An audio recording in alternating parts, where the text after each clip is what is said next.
안녕하세요. 다시 만나서 반갑습니다. 구독, 좋아요는 저에게 많은 힘을 줍니다. 여러분의 클릭 파워를 기대해 보겠습니다. 아마 강좌 리스트 보면 좀 이상하다 하신 분도 계실 텐데요. 영상 기획할 때 각 단계별로 순차적으로 제작하는 걸로 좀 기획을 했습니다. 근데 작성하다 보니까요. 아주 기본적인 부분들을 진행하는 것도 좋겠지만 중간중간 좀 알면 좋은 확장할 수 있는 그런 기능들도 있으면 좀 도움이 되실 것 같아서요. 순서를 좀 바꿔가면서 진행을 하고 있습니다. 만약 필요한 내용들이 있다면 알려주시고요. 저도 적극 반영해서 진행하도록 할게요. 이번 과정은 부품의 아주 기본인 돌출 명령에 대해서 알아보도록 하겠습니다. 부품의 작성 과정은요, 스케치, 형상, 생성 또는 편집 과정들이 반복이 되는데요. 돌출은 이 중에 가장 많이 사용되는 명령이 되겠습니다. 이 돌출을 일단 직접 스케치를 기반으로 만들어가 볼 거고요. 그 다음에 이제 이와 같은 형상을 저희가 한번 만들어 보도록 하겠습니다. 형상을 잠깐 보시면은요, 지금 돌출이 총 4개로 구성이 되어 있어요. 첫 번째, 두 번째, 세 번째, 네 번째. 그리고 양 방향에 이제 목깎이 구멍을 줬습니다. 자, 이런 형상들, 돌출을 기반으로 해서 이런 형상들이 어떻게 만들어지는지 제가 직접 이 형상을 한번 만들어 보도록 할게요. 물론 순서는 약간 좀 다를 수도 있습니다. 최대한 맞춰서 한번 진행을 한번 해보도록 하겠습니다. 자, 그러면은 새로운 파트 모델링을 한번 들어볼게요. 부품을 실행시켜서 새로운 환경으로 넘어가 보겠습니다.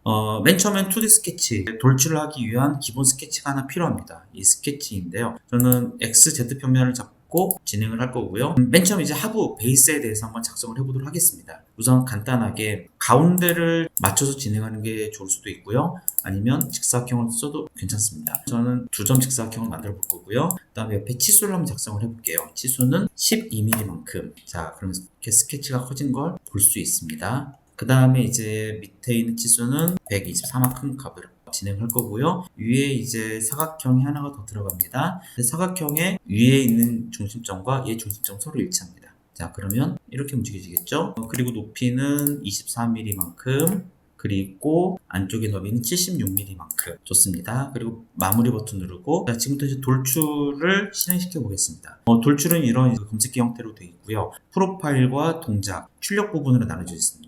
맨 처음에 프로파일에서는 돌출시키고자 하는 프로파일을 선택을 하시면 되고요. 동작은 이제 방향 부분, 그리고 얼마만큼 진행할 것인지를 입력을 할 수가 있죠. 확인 버튼 눌렀습니다. 그 다음은 이제 돌출을 이용해서 밑에 있는 부분을 커트를 한번 해볼게요. 자, 스케치 시작 버튼 눌러서 이쪽 면을 잡고요. 형상 투영을 선택을 하게 되면 이 면에 대한 데이터를 가져옵니다. 굳이 안 하셔도 사실 상관없어요. 근데 저는 형상 투영을 통해서 선을 가져오고 구성선을 바꿔놓겠습니다. 그리고 직사각형 명령을 통해서 밑에 이만큼 생성시켜 볼게요. 물론 정확히 가운데 위치하겠죠. 저도 거의 가운데쯤에 직사각형을 그려서 2개의 점을 좀 유사한 점에서 선택을 할 수가 있었습니다. 그리고 이제 치수 명령을 통해서 치수를 또 부여를 해볼게요. 그리고 안쪽 치수가 12mm만큼 그대로 가는 걸로 해보겠습니다. 치수 12만큼 마무리. 다시 또 돌출 명령을 통해서 형상을 생성시킬 건데요. 지금 이 하나의 프로파일이 자동적으로 선택이 된 걸 볼 수가 있습니다. 돌출 명령을 시킬 때 스케치에 선택할 수 있는 프로파일, 닫혀있는 영역인데요. 그게 하나만 있으면 자동으로 선택을 해줍니다. 그 다음에 이제 방향을 조절할 수가 있는데요. 지금 이쪽 방향, 지금 반대 방향, 밖으로 나가는 방향은 생성, 그 다음에 안쪽 방향은 커트밖에 안 되겠죠. 그리고 양쪽 방향으로는 양쪽 커트로 진행이 되고 있습니다. 물론 핏을 다르게 할 수도 있어요. 저는 반대 방향 반전을 할 거고요. 그 다음에 이제 부를 보시게 되면은 자, 생성할 거냐, 뺄 거냐, 혹은 교차할 거냐 등 옵션을 통해서 이제 원하는 형상 만들어 줄 수가 있습니다. 그 다음에 이제 여기선 전부 다 뚫을 거예요. 그래서 이제 전체 관통을 한번 선택을 해보도록 하겠습니다. 반대편을 보게 되면 전체 관통이 되는 거 볼 수가 있죠. 자, 그 다음은 이제 위에 면에 스케치를 하나 잡도록 하겠습니다. 제가 작성한 부분은 이제 이 부분이에요. 자, 이 부분인데 이쪽 면에서 스케치가 들어가면 상당히 원활하게 작업할 수 있을 것 같습니다. 그래서 저는 이 면을 잡고 스케치를 잡도록 하겠습니다. 그 다음에 선을 하나 그려볼게요. 네, 끝점이 잡혔고 위로 올라갔다가 원을 하나 그리고요. 그 다음에 밑으로 내렸습니다. 마지막까지 닫아줘야겠죠. 그 다음 치수를 한번 줘볼게요. 치수는 여기서부터 밑에까지는 54mm, 그리고 바깥에 있는 치수 R값은 30mm로 줘보겠습니다. 자, 그럼 완전히 구속된 형태를 받을 수가 있는데요.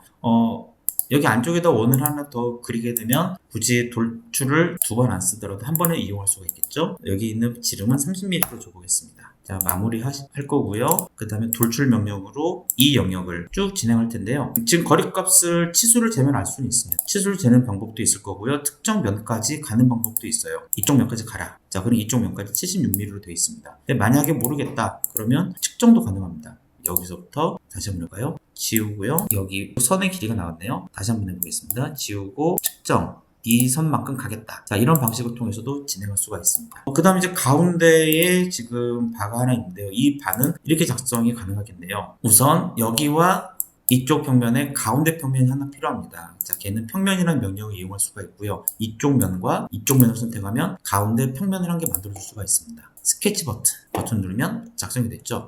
그 다음 이제 여기서부터 시작돼서 여기까지 갈 건데요. 지금 접하고 있는 부분들이 정확하게 나와 있진 않아요. 일단 네, 여기다 갖다 대니까 접합 표시가 나왔습니다. 그리고 여기서부터 밑에까지 내려갈 거고 잡아보겠습니다. 자, 그럼 닫혀있는 평면이 만들어져 있는데요. F7번키를 누르면 그래픽 슬라이스를 통해서 닫혀있는 평면이 정상적으로 되는지 확인할 수가 있습니다. 그리고 나서 이제 양쪽으로 돌출해주면 되겠죠. 스케치 마무리, 돌출 명령, 양쪽 방향으로 12mm만큼 작성이 됐습니다. 자, 그 다음 이제 그 작업 평면 더 이상 필요가 없으니까 가시성을 끌 거고요. 마지막 여기에 이제 목깎기를 주면 되는데요. 목깎기, 여기 하나, 둘, 셋, 넷. 그래서 2mm만큼 작성을 하면 완성을 할 수가 있습니다. 구멍에 관련된 건 제가 별도로 다시 한번 말씀드리도록 할 거고요. 오늘 돌출을 이용해서 형상들을 만들어주는 내용, 그 다음에 목깎이를 통해서 작업을 한번 해봤습니다. 부품 모델링이 완료가 됐고요. 스케치 작성에서부터 뷰 회전까지, 그 다음에 작업 평면까지도 상당히 복합적으로 사용된 걸 볼 수가 있습니다. 실제 설계 데이터를 보면은 90% 이상의 부품들이 돌출 명령을 통해서 진행이 되고 있습니다. 그래서 상당히 중요한 명령들이니까요. 이러한 과정들을 숙지를 해주신다면 이제 모델링 하는데 상당히 빠르게 할 수가 있겠습니다. 자, 오늘 내용은 여기까지고요. 그리고 인벤터 쓰시면서 궁금한 사항이나 혹은 특정 기술을 구현하는데 좀 더 맞춤형 교육이 필요하다, 어려움이 있다 라고 하신다면 KC함으로 언제든 연락 부탁드리겠습니다. 도움이 되셨다면 구독 그리고 좋아요 꼭 부탁드리겠습니다. 감사합니다.